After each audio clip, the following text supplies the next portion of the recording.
नमस्कार दोस्तों, cosmopolitan study foundation में स्वागत है। जैसा कि हमने 3 टॉपिक कंप्लीट कर लिए थे, 4 टॉपिक कंप्लीट हो गए थे हमारे, नाउन, प्रोनाउन, वर्ब, एडजेक्टिव। तो मैंने बताया था कि कल से हम एडवर्ब स्टार्ट करेंगे। तो आज हम देखेंगे एडवर्ब के बारे में। तो हमें नॉर्मली उस लेवल पे जाना है जहाँ हम एग्ज़ाम क्रैक कर सकें। हमें अदर कोई ब्रिटिशर्स बनने नहीं जा रहे हैं, तो हम यहाँ पे उसी लेवल की बात करेंगे और जो हमें नीड है। ओके, तो बेसिकली पहले जानते हैं एडवर्ब का यूज़ क्या होता है। व्हाट इज़ एडवर्ब, क्या होता है एडवर्ब, क्यों आया, किस लिए। तो नॉर्मली जैसे कि हम नाउन को क्वालिफाई करने के लिए क्या लगाते हैं, यूज़ करते हैं। जैसे कि दिस इज़ ब्यूटीफुल गर्ल, तो ब्यूटीफुल क्या है, गर्ल है। हम क्वालिटी किसकी बता रहे हैं, नाउन की बता रहे हैं कि गर्ल जो है ब्यूटीफुल है। लाइक दैट सेम हमारा वर्ब यूज़ होता है एडवर्ब। एडवर्ब को हम वर्ब के लिए यूज़ करते हैं। जैसे कि एडवर्ब होता क्या है, अगर हम इसको अलग कर दें तो कैसे लिख सकते हैं, एड प्लस वर्ब। तो हमारा जब बोथ ऐड हो गया तो क्या बन गया, एडवर्ब बन गया।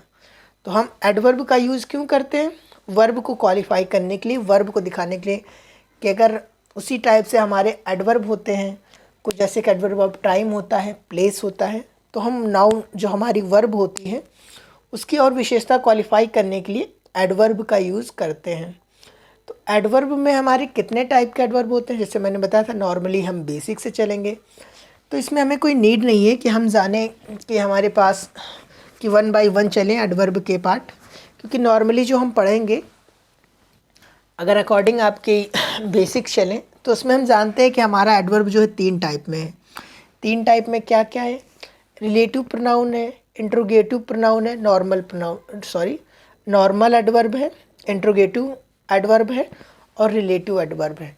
तो उसके बाद फिर अगेन जब जैसे कि हमने नाउन जाना था, तो नाउन में क्या जाना था कि अकॉर्डिंग ऑरिजिन पहले हम डिवाइड करते थे, फिर हमने अकॉर्डिंग टू यूसेज किया। वही सेम हमारा एडवर्ब को बाद में पार्ट में डिवाइड किया गया कि एडवर्ब ऑफ टाइम हो गया, एडवर्ब ऑफ प्लेस हो गया। तो 1 बाय 1 जानते हैं। तो कह रहे होंगे सर इसकी क्या नीड है, ये तो हमें पता है कि ये वर्ड कहाँ पे कब यूज होते हैं। तो इनके साथ भी कुछ एक्सेप्शन केस होते हैं, वो जानेंगे। और कौन सा इनका सीक्वेंस होता है, सीक्वेंस का भी क्वेश्चन आता है, वो जानेंगे। और कुछ हमारे वर्ड्स ऐसे हैं जिनके लिए पार्टिकुलर शब्द होता है कि क्या यूज़ होगा, कैसे होगा, वो थोड़ा सा जानेंगे। उसके बाद 13 रूल है, इसके 13 रूल पढ़ते हैं एडवर्ब के, वो हम 1 बाय 1 करेंगे। 7 या 6 आज कंप्लीट कर लेंगे अकॉर्डिंग टू टाइम, हमारे पास जैसा टाइम होगा। और बाकी के हम कल कंप्लीट करके, इसके साथ कल क्वेश्चन या मैक्सिमम में भी पॉसिबल है कि परसों हम कंप्लीट कर लें। ठीक है, तो जुड़े रहिए, साथ में देखते हैं। तो एडवर्ब ऑफ टाइम क्या होता है, पहले हमने देखा इसमें adverb of time. Adverb of time क्या, लाइक जैसे कि हमने यहाँ पे रखा है नाउ। नाउ का दैट्स मीन है करंट में चल रहा है नाउ। लेटर, लेटर हमने जाना था, किस में जाना था, अभी हमने जब एडजेक्टिव पढ़ा था तब भी हमने जाना था कि एडजेक्टिव में लेटर और लेटेस्ट, लास्ट और लेटर क्या होता है, कब यूज़ करते हैं। बट होता क्या है वो, हम यूज़ कब करते हैं इन वर्डों का, हमने जाना था एडजेक्टिव में। और लेटर हमारा वर्ड क्या है, एडवर्ब वर्ड है, वो यहाँ पे है। सून होता है, टुडे है, नेक्स्ट डे है, वेस्टरडे है। दैट टाइप जो वर्ड होते हैं हमारे एडवर्ब होते हैं, जिन्हें हम अकॉर्डिंग वर्ब यूज़ करते हैं वर्ब के लिए क्वालिफाई करने के लिए सेम। ठीक है, तो एडवर्ब ऑफ टाइम बता दिया, ये रब कर देना, ये चार्ट बना लीजिएगा, काम आता है आपके लिए। कि 1 बाय 1 वर्ड हम चलेंगे तो हम बताएंगे कि adverb of place, adverb of manner, तो आपको पता होना चाहिए कि कौन से वर्ड कहाँ पे। ओके, तो एडवर्ब ऑफ टाइम हटा दीजिए, ये मैंने रब किया। अब हम आते हैं एडवर्ब ऑफ प्लेस पे। एडवर्ब ऑफ प्लेस क्या होता है, जब हम किसी प्लेस को वर्ब के अकॉर्डिंग क्वालिफाई करने के लिए यूज़ करते हैं। जैसे कि हम कहते नहीं है कि हियर, देयर, गो, वेयर, हम कहते नहीं come here, go there. Up है, ऊपर, up, down, down the stairs, सीढ़ी के नीचे, या अप द स्टेयर्स, सीढ़ी के ऊपर। आउटसाइड है, इनसाइड है, अंदर है, बाहर है। इस टाइप के वर्ड्स हमारे होते हैं एडवर्ब ऑफ प्लेस। ठीक है, क्यों बता रहा हूँ ये अभी बताऊँगा, ये कंप्लीट बता दूँ उसके बाद आपको नोट करना है पहले, आप ये देखिए, ठीक है। उसके बाद यूसेज क्या है अभी बताएंगे, इनका किस लिए मैं बता रहा था अलग अलग, ये भी जानेंगे अभी। अब हम आ गए एडवर्ब ऑफ मैनर पे। तो हमारे मैनर, एडवर्ब ऑफ मैनर क्या होते हैं, जैसे कि हम कहते नहीं कि लाउडली स्पीक कर रहा है, वो सेफ्टली होता है, क्लियरली होता है, हॉनेस्टली है, हॉनेस्टली, हॉनेस्ट क्या है हमारा एडजेक्टिव है, बट जब इसको हॉनेस्टली कर देते हैं तो हमारा एडवर्ब हो जाता है। क्लियरली हो गया, और भी बहुत से वर्ड हैं, उनको हम कह सकते हैं कि ये हमारे एडवर्ब ऑफ मैनर होता है। मैनर कैसे, how to present any, manner को हम कैसे प्रेजेंट कर रहे हैं उसको हम यूज़ कर लेते हैं एडवर्ब ऑफ मैनर में। ये क्लियर हुआ। नेक्स्ट देखते हैं। नेक्स्ट हमारे पास आया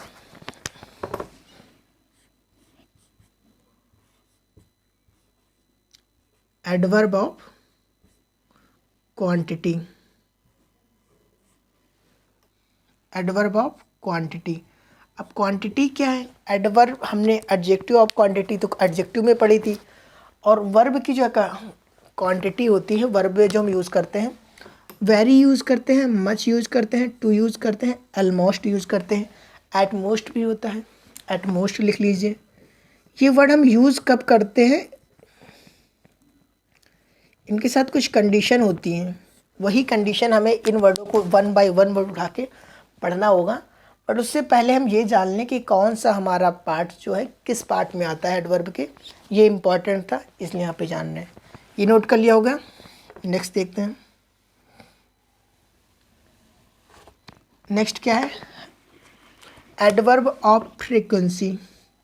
फ्रीक्वेंसी क्या होता है, एडवर्ब ऑफ फ्रीक्वेंसी, जैसे हम कहते नहीं कि ऑफनली, ऑफनली यानी कि पॉसिबिलिटी रहती है, पॉसिबिलिटी क्या, ऑफनली यानी कभी कदार, एवर हमेशा या नेवर कभी नहीं, सेल्डम है, रियरली है, स्केयरली है, ये सब हमारे वर्ड होते हैं। स्केयरली है, ब्रेली है, बहुत से वर्ड हैं ऐसे। इन वर्डों के साथ कुछ इन्वर्जन रूल भी होता है। तो आप लोग कहेंगे सर इन्वर्जन रूल क्या होता है, इन्वर्जन रूल भी डिस्कस करेंगे उसके बारे में भी। और ये वर्ड्स हमारे होते हैं, इनके साथ में हम कुछ वर्ड्स होते हैं, नो अदर होते हैं, सेल्डम होते हैं, जो हमारे वर्ब डायरेक्ट फ्रेज नहीं आते हैं सेंटेंस में, सेल्डम और नेवर, सेल्डम इफ़ एवर, ये फ्रेज़ हमारे सेंटेंस में डायरेक्ट फ्रेज़ गलत दे दी जाती है। वो फ्रेज़ भी जानेंगे यहाँ पे कौन कौन सी फ्रेज़ होती हैं, ठीक है। जैसा कि थोड़ा हेल्थ इशू है बट फिर भी मैंने कहा कंप्लीट करेंगे, कल मैं क्लास नहीं ले पाया था इसी रीज़न से। Adverb of duration, duration, adverb of duration,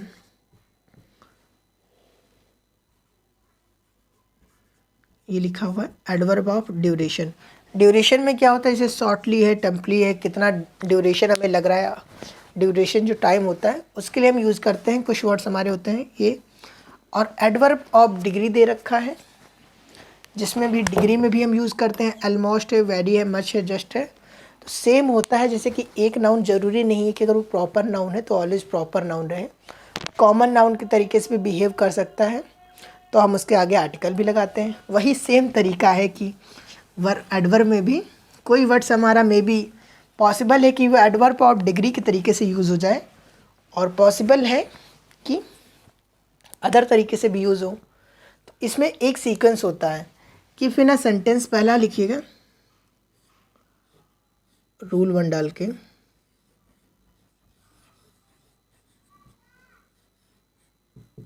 rule 1, अगर हमारे सेंटेंस में तीनों एडवर्ब आ रहे हैं, if in one sentence, if in one sentence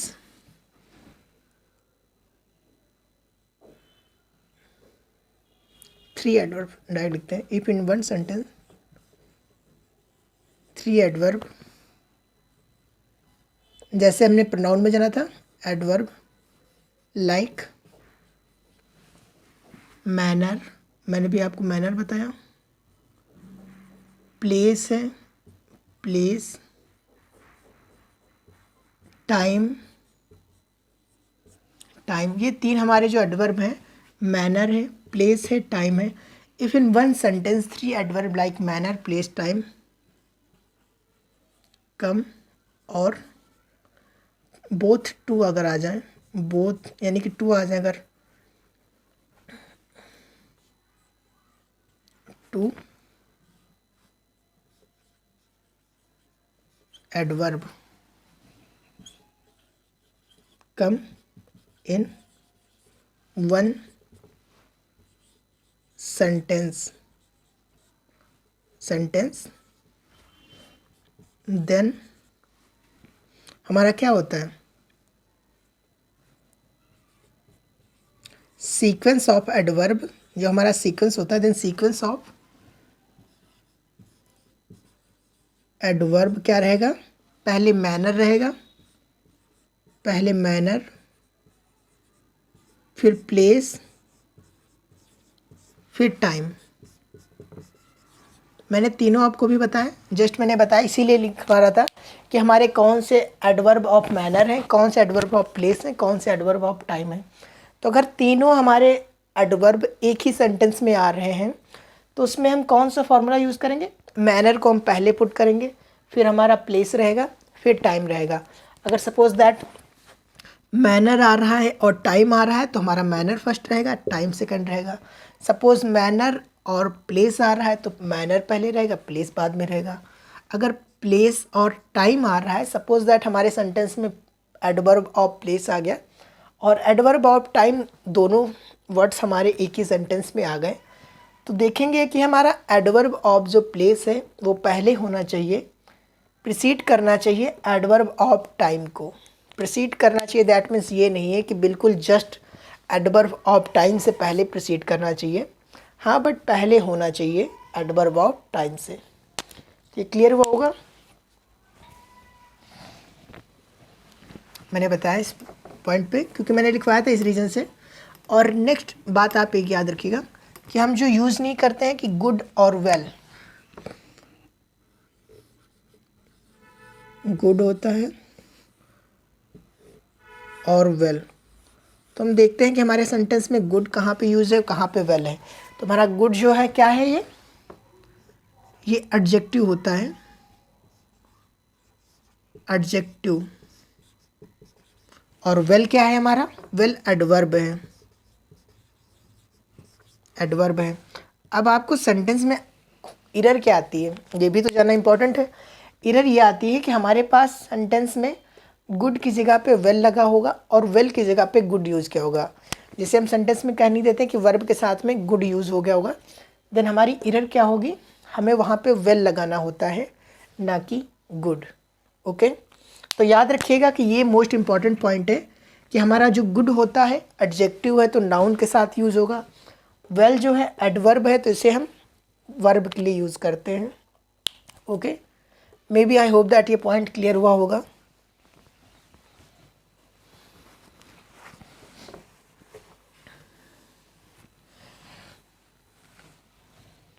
अब चलते हैं नेक्स्ट रूल 2.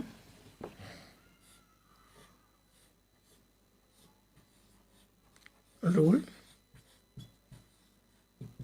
2, हमने रूल अभी एडजेक्टिव में क्या जाना था, अगर हमारे सेंटेंस में एज यूज़ हो रहा है तो हम सेंटेंस का फ्रेमिंग क्या होती थी, इफ इन सेंटेंस में हम एडजेक्टिव को क्वालिफाई करने के लिए एज का यूज़ करते थे तो सीक्वेंस हमारा क्या होता था, हमने एडजेक्टिव में जो पहले पढ़ा था कि हमारा एज होगा प्लस एडजेक्टिव होगा और प्लस एज होगा.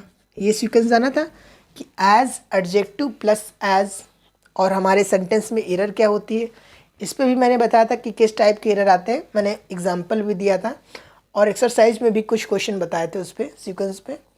एरर जो होती है हमारे पास आती है कि एज का यूज़ जो होता है विथ एडजेक्टिव यहाँ पे सपोज़ यहाँ पे कर दिया जाएगा और उसके बाद प्रोनाउन के नेक्स्ट कर दिया जाएगा, या फिर एक ही बार एज का यूज़ होगा, बोथ प्लेस पे यूज़ नहीं किया जाएगा. सेम हम यहाँ पे पढ़ते हैं एडवर्ब में. तो हमारा जो एडवर्ब होती है यहाँ क्वालिफाई करने के लिए पहले एक एग्जांपल देता हूँ, उसके बाद लिखता हूँ यहाँ पे, ठीक है. पहले की एग्जांपल लिखते हैं. अच्छा सा।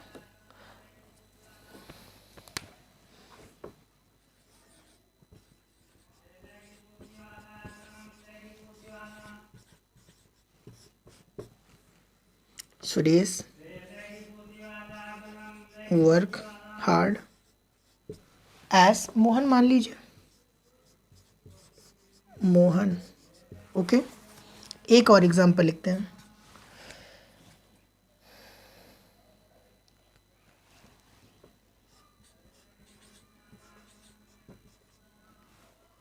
He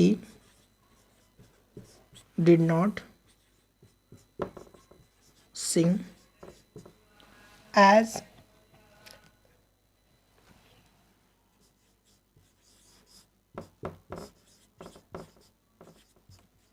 melodiously as, किससे कंपैरिजन कर रहे हैं? as she। चलिए, मैंने 2 एग्जाम्पल लिखा है, अब देखेंगे इसमें आप क्या एरर है यहाँ पे। तो रूल नंबर 2 हमारा क्या कहता है कि यहाँ पे एरर पहले आप देखिए, उसके बाद बताता हूँ रूल 2 क्या कहता है। तो आप देखेंगे सी वर्क हार्ड एज मोहन, तो हमें तो लगेगा हाँ ठीक है कि वो जो है सुरेश वर्क हार्ड करता है एज मोहन, जैसा कि मोहन वर्क करता है, हार्ड करता है। बट ये सेंटेंस हमारा रॉन्ग है, ये रॉन्ग है। वाई?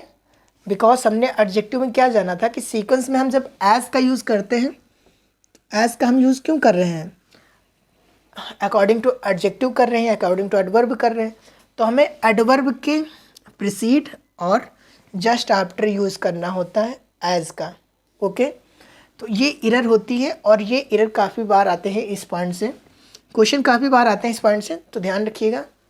ओके, तो यही हम यहाँ पे लिखने जा रहे थे कि आपको मेन बताना चाह रहे थे कि अगर हमारा सेंटेंस जो होता है,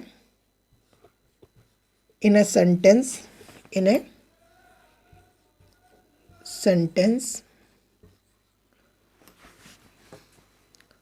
एडवर्ब जो हमारा स्ट्रक्चर होता है, एडवर्ब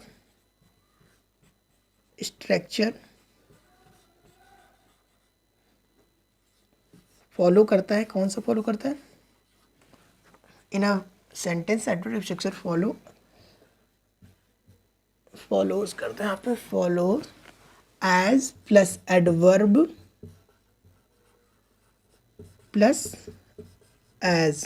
ठीक है, तो ये हमारा अगर एडवर्ब के साथ में एज यूज़ हो रहा है तो ये हमारा स्ट्रक्चर यूज़ होता है, as plus adverb plus as.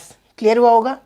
अब सपोज दैट अगर हम कर दें, एक नॉट का भी सेंटेंस होता है, तो नॉट का भी यहीं पे बता देता हूँ, नॉट में कोई चेंजेस ज़्यादा नहीं है, तो उसमें नॉट हो जाता है, not plus as plus adverb plus as, same structure होता है। ओके, क्लियर हुआ? चलिए नेक्स्ट देखते हैं।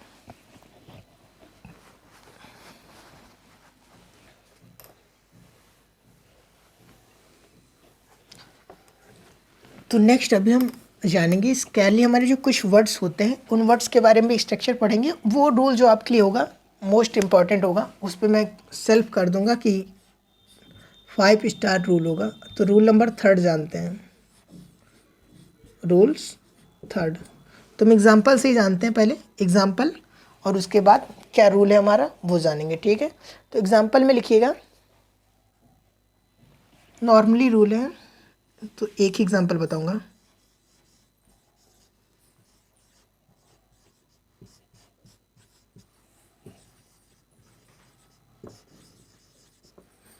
Harder,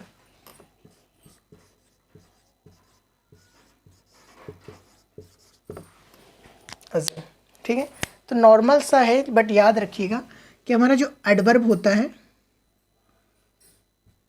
adverb in comparative degree,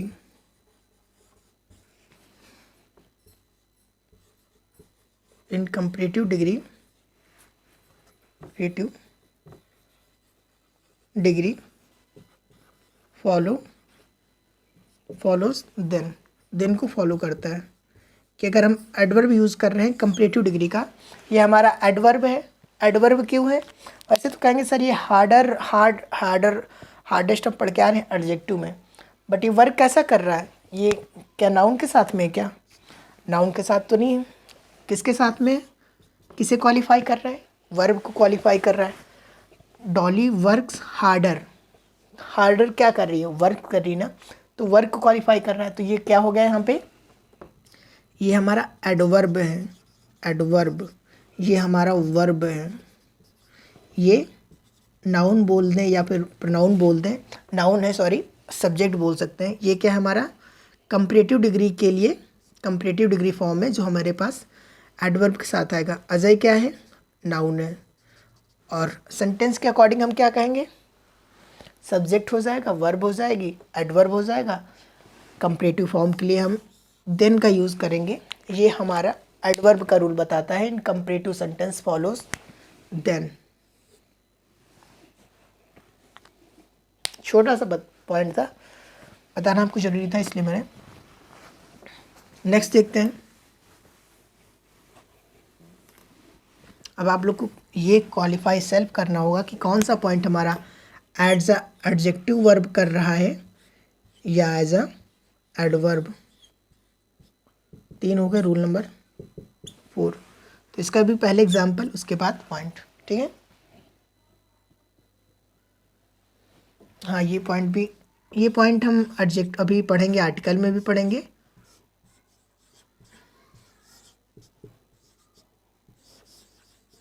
यहाँ भी पढ़ते हैं, इसके साथ साथ आर्टिकल में भी ये पॉइंट हम पढ़ते हैं, ठीक है। तो याद रखिएगा।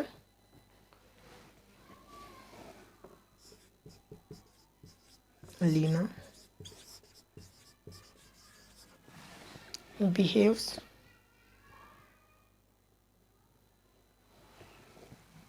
मोर, बिहेव्स क्या बिहेव करती है? द मोर पोलाइटली, द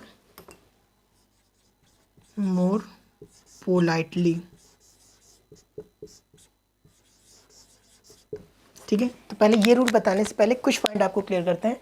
जैसे कि अभी हम जब आर्टिकल में पढ़ते हैं तो हम क्या जानते हैं कि जब हमारा ऑफ द टू यूज़ होता है, या सेंटेंस में हम कंपैरेटिव डिग्री होता है, या हमारा सेंटेंस सुपरलेटिव डिग्री में होता है, तो हम उसके साथ द का यूज़ करते हैं।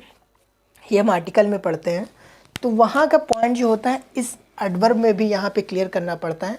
फिर कुछ पॉइंट हमारे ऐसे होते हैं जो हर पॉइंट पे आ ही जाते हैं, कि हम उन्हें प्रोनाउन में भी पढ़ते हैं, फिर एडवर्ब में भी पढ़ना पड़ जाता है, फिर आर्टिकल में पढ़ना पड़ जाता है। कुछ ऐसे ही पॉइंट होते हैं जो यहाँ एडवर्ब में पढ़ रहे हैं, उसके बाद आर्टिकल जब हम पढ़ेंगे तो उसमें भी क्लियर करेंगे। तो इसका एक स्ट्रक्चर होता है, कंप्लीट स्ट्रक्चर, कि उसी स्ट्रक्चर को फॉलो करता है, अदर कोई इसका कोई पॉइंट नहीं है। तो वही स्ट्रक्चर आपको सेम लिखवा दे रहा हूँ मैं आपको, ठीक है।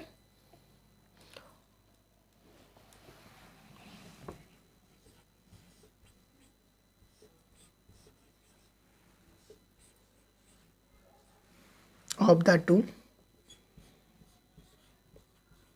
प्लस नाउन प्लस, देखेंगे इसमें ऑफ द टू आया, गर्ल्स लीना बिहेव्स, ये हमारा क्या है? डॉट डॉट डॉट करके अदर पॉइंट है, इससे हमें कोई मतलब नहीं। एक नाउन हमने देखा, फिर उसके बाद जो हमारा दूसरा नाउन आएगा उससे पहले द आएगा, द नाउन। ये होता है हमारा स्ट्रक्चर।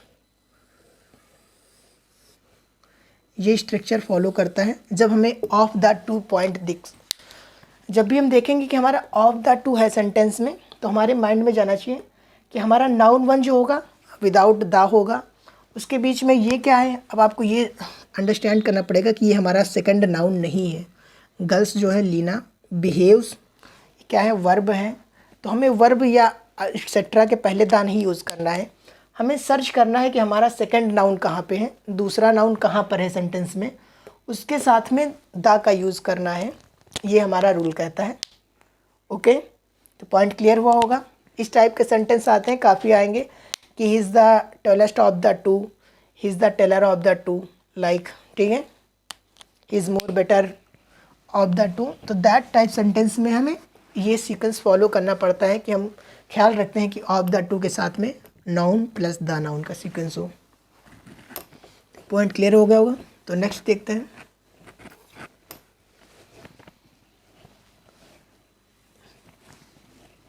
रूल 5, पहले एग्जाम्पल फिर रूल, ठीक है। बिकॉज एग्जाम्पल आपके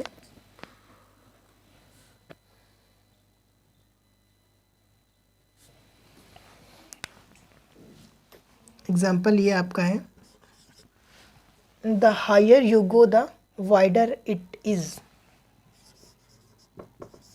the higher you go the higher you go the wider it is, wider it is। ये भी हमारा सेंटेंस स्ट्रक्चर पे है कि सेम इसमें भी एक स्ट्रक्चर आपको बताएंगे, उस स्ट्रक्चर पे आपको हमारी पूरा सेंटेंस पुट करना होता है कि वो स्ट्रक्चर सेटिस्फाई है या नहीं सेटिस्फाई। अगर उस स्ट्रक्चर हमारा सेटिस्फाइड है तो हमारा सेंटेंस सही है, अगर स्ट्रक्चर हमारा सही सेटिस्फाइड नहीं हो रहा है तो हमारा सेंटेंस गलत है। तो स्ट्रक्चर लिखिएगा, स्ट्रक्चर जो होता है द प्लस कंपैरेटिव,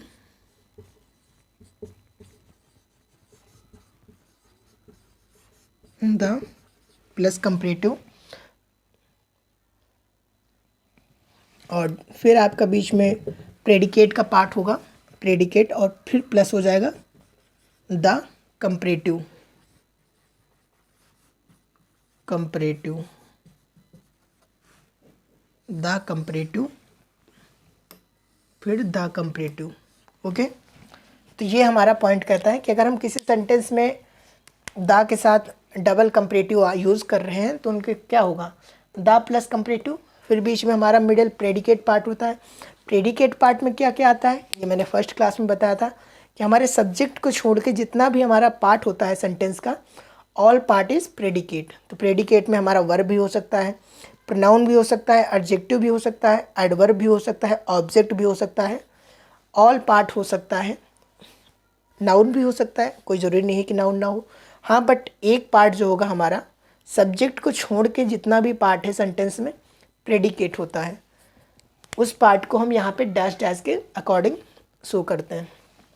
तो हमने देखा the higher comparative degree, the higher you go, ये हमारा प्रेडिकेट का पार्ट आ गया, the wider, the higher you go the wider हम इस फॉर्म में यूज़ करते हैं कंपैरेटिव डिग्री में, ठीक है। ये एक स्ट्रक्चर का फॉर्मूला है, स्ट्रक्चर के अकॉर्डिंग आप पुट करेंगे सेंटेंस में, ये हमारा फॉलो करता है, ठीक है।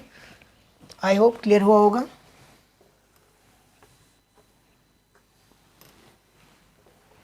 नेक्स्ट रूल जानते हैं,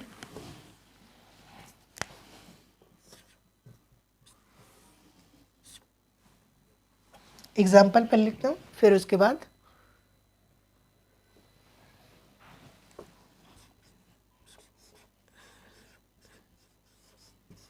आई वुड रैदर देन के हमारे पास जो रैदर देन कुछ सेंटेंस होते हैं, रैदर देन से जो हमारे पास हैड रैदर हैड बेटर, उन्हीं के अकॉर्डिंग ये रूल है,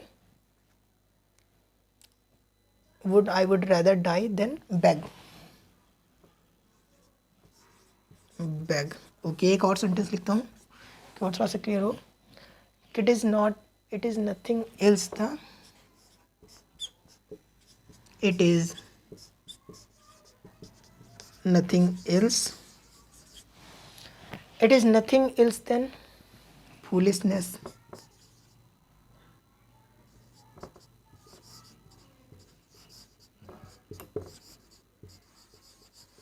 foolishness। ओके, तो यहाँ पे हमें देखना है कि कुछ स्ट्रक्चर में कुछ ऐसा पॉइंट ज़रूर मिलेगा। इट इज़ नथिंग, एक सेकंड, इसमें स्ट्रक्चर कोई पॉइंट छूटा है इसमें,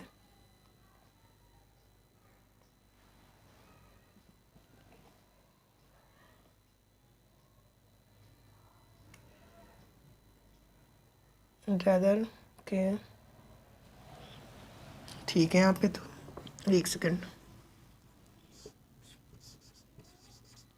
यहाँ पे पॉइंट जो बता रहा है कि रैदर का जो होगा, ठीक है,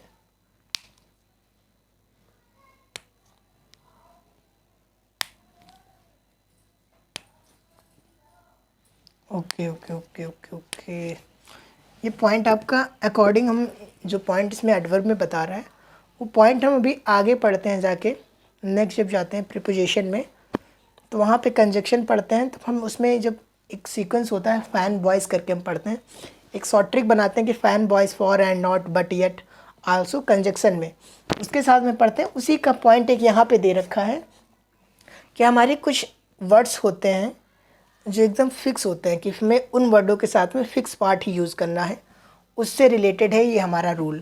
तो इस रूल के अकॉर्डिंग ये बताया जाना है पे कि हमारे अगर सेंटेंस में यट है, यट जो होता है यट, और एक पॉइंट देखिए नथिंग है, रैदर होता है, रैदर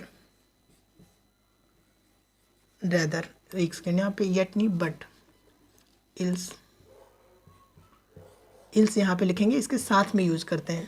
तो इसके साथ में हम एक फिक्स पार्ट होता है, जैसे कि अगर हमारे सेंटेंस में हैड रेदर हैड बेटर इस टाइप के कुछ आते हैं वर्ड्स, तो उनके साथ में हम देन यूज़ करते हैं, THAN देन होता है।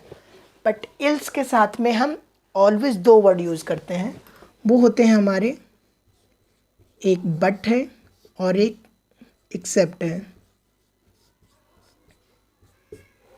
इल्स के साथ हम बट एक्सेप्ट यूज़ करते हैं और रैदर के साथ हम देन का यूज़ करते हैं ऑलवेज हमारे सेंटेंस में। तो वही दे रखा है कि आई वुड रैदर देन, यहाँ पे तो सही है। बट जैसे हमने देखा कि नथिंग है, नथिंग के साथ में इल्स क्यों आ रहा है, नथिंग इल्स देन तो नहीं होता है, यहाँ पे इल्स आ रहा है, तो इल्स के साथ में देन तो यूज़ नहीं करना चाहिए था, या फिर इल्स हटा दें या देन से हटा दें। नथिंग के साथ भी एक रूल होता है, बट वो हम आगे पढ़ेंगे, इस पॉइंट पे ध्यान मत दीजिएगा भाई, ठीक है। इल्स के साथ में हमें, या फिर हम देन को इल्स को हटा के रैदर कर दें यहाँ पे, या देन को हटा के हम बट कर दें।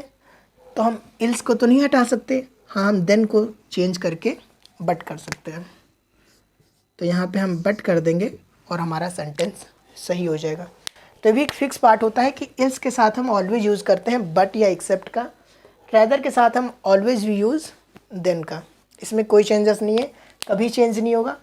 इल्स आया है तो बट यूज़ होगा, जैसे कि हम अलदाऊ है, दाऊ है, इसके साथ क्या यूज़ करते हैं, यट यूज़ करते हैं। दैट टाइप से सेम हमारा रूल है कि इल्स के साथ हम बट या एक्सेप्ट यूज़ करते हैं और रैदर के साथ देन का यूज़ करते हैं। क्लियर हुआ होगा, कोई प्रॉब्लम तो नहीं विश वीडियो में? ओके ठीक है, तो चलिए नेक्स्ट पॉइंट देखते हैं।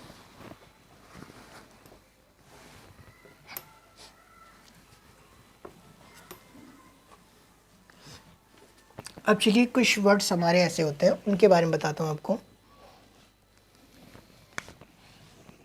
जैसे स्केरली है, स्केरली होता है एक वर्ड, बेरली होता है, हार्डली होता है, हार्डली है, बेरली है, हार्डली है, स्केरली है। और 2 वर्ड यहाँ पे अलग से, चलिए पहले इस पार्ट का बताते हैं। अगर ये सेंटेंस हमारे, अगर हम इनके साथ में अपना सेंटेंस, रूल ऑफ इन्वर्जन क्या होता है, रूल ऑफ इन्वर्जन लिख दें डायरेक्ट में यहाँ पे, रूल्स ऑफ इन्वर्जन क्या होता है कि कभी कभी ऐसा होता है कि ये पॉइंट हमारे स्केरली, हार्डली, बेयरली, ये ऑलवेज नथिंग है, यानी कि नेगेटिव मीनिंग है, तो इनके साथ हम कभी नॉट का यूज़ नहीं करते, ये मैंने आपको पहले बताया है। इसका हर पार्ट का कॉन्सेप्ट अलग अलग चलता है, तो नॉट इसका साथ हम कभी यूज़ नहीं करते, आपको पहले से पता है। और हार्डली, स्केरली जब हमारे सेंटेंस में अगर स्टार्ट हो रहा है, सेंटेंस जो हमारा स्टार्टिंग हो रही है इन वर्डों से हो रही है, तो इसके बाद मैक्सिमम केसों में आप जो एरर देखेंगे कि इनके जस्ट बाद हमारा सब्जेक्ट रिटन होता है। बट यही होता है रूल ऑफ इन्वर्जन कि इनके बाद जस्ट हमारा सेंटेंस का सब्जेक्ट नहीं आएगा, हेल्पिंग वर्ब आएगी, और मैक्सिमम केस में हेल्पिंग वर्ब भी हैड आती है। कोई भी हेल्पिंग वर्ब आ सकती है, हम लिखेंगे हेल्पिंग वर्ब, या मेन वर्ब भी हो सकती है, मेन वर्ब। तब हमारा आएगा नेक्स्ट सब्जेक्ट, फिर हमारा डॉट डॉट प्रेडिकेट होता है। इस पॉइंट पे एरर आती है। और इसके साथ एक और एरर होती है कि सब्जेक्ट के बाद हम डॉट डॉट करके अपना पार्ट लिखते हैं, तो इन वर्डों के साथ में हम ऑलवेज यूज़ व्हेन का करते हैं। व्हेन हमारे सेंटेंस में अगर स्कैरली है, हार्डली है, बियरली है। हेल्पिंग वर्ब सब्जेक्ट ये तो पता है, नॉट का यूज़ नहीं करते हैं, और इनके साथ में देन का यूज़ नहीं होगा, वेन का होगा। याद रखिएगा, इसके साथ इरर क्या आएगी, देन लगा होगा, उसे हमें वेन करना होता है। क्योंकि सेम आपको सेंटेंस नीचे बता देता हूँ, नो अदर है, नो अदर है, और एक और पॉइंट होता है जो बताया नहीं जाता है, रुकिए, नो सूनर। ये नो अदर भी हम पढ़ेंगे, लेकिन इसके थोड़ा सा पॉइंट चेंज होता है, तो हम आगे जानेंगे। और लिस्ट, दो वर्ड हैं, सेम होते हैं, हेल्पिंग वर्ब आएगी, ठीक है, फिर सब्जेक्ट रहेगा डॉट डॉट करके, पर इनके साथ में हम देन का यूज़ करते हैं, ठीक है। इसके साथ में हम देन का यूज़ करते हैं, नो सूनर है या लिस्ट है, और हार्डली है, स्केयरली है, बेयरली है, इनके साथ में हम वेन का यूज़ करते हैं। और इस जो ये स्ट्रक्चर होता है, इस स्ट्रक्चर को हम कहते हैं रूल ऑफ इन्वर्जन। जब एक बार यूज़ हो गया है तो इसके साथ हेल्पिंग वर्ब आनी चाहिए, जस्ट डायरेक्ट सब्जेक्ट नहीं आएगा। इस पॉइंट आउट को हम कहते हैं रूल ऑफ इन्वर्जन। क्लियर हुआ होगा ये पॉइंट। ये हमारा रूल नंबर कौन सा था, 7 था। तो 7 था, अब 6 रूल और बचे हैं, वो हम क्लियर करेंगे नेक्स्ट क्लास में, ठीक है। तो ज़्यादा से ज़्यादा चैनल को शेयर कीजिए, सब्सक्राइब कीजिए, लाइक कीजिए अगर आपको अच्छा लग रहा हो। कि जो वे है पढ़ाने का और हमारे पास जो डेटा है आपको कंप्लीट हम प्रोवाइड कर रहे हैं, कि आपको ये पॉइंट याद रखना है, ये रिकॉल करना है, ये इम्पॉर्टेंट है। तो अगर अच्छा लग रहा है तो चैनल को सब्सक्राइब कीजिए, लाइक कीजिए, शेयर कीजिए। Thank you.